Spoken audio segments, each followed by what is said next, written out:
Kali ini kami mewawancarai khusus Presiden ke-7 Republik Indonesia, Bapak Joko Widodo. Pak Jokowi seperti menyambung sebelum jeda tadi, ada agenda besar dan ada orang besar di balik kasus ijazah. Saya pastikan, ya. Bapak sudah tahu. Gimana? Kira-kira siapa di balik? Ya, saya kira gampang ditebak. Tapi tidak perlu saya sampaikan. Dan Bapak tadi mengatakan bahwa lebih baik ini dibawa sampai ke ranah hukum. Ya, untuk pembelajaran kita semuanya, bahwa jangan sampai gampang menuduh orang, jangan sampai gampang menghina orang, menfitnah orang, mencemarkan nama baik seseorang. Kalau ada pertanyaan ini akan di ranah hukum saja, Bapak membawa ini ranah hukum saja, atau ada kemungkinan mediasi? Saya kira untuk pembelajaran kita memang lebih baik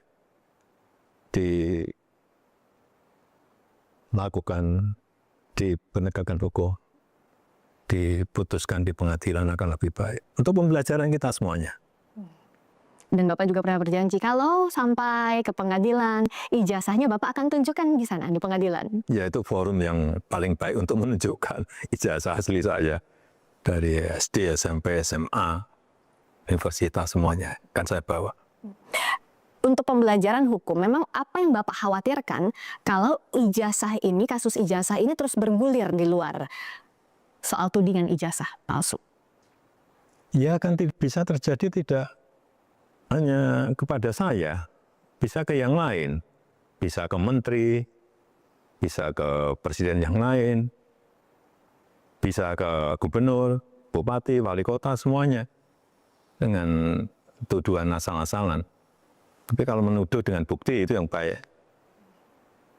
Menurut Bapak, seharusnya tidak ada kasus tudingan-tudingan ini lagi di kemudian hari? Ya, ini untuk pembelajaran kita semuanya.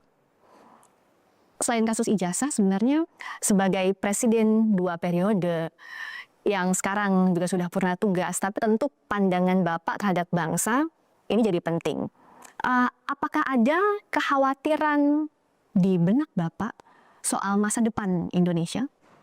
Ya, saya kira kita dilihat, sekali lagi kita dilihat oleh negara lain itu dijadikan contoh karena stabilitas ekonomi kita baik, stabilitas politik kita baik, sampai di era Presiden Prabowo ini dipandang oleh negara lain bagus, sehingga jangan sampai pandangan ini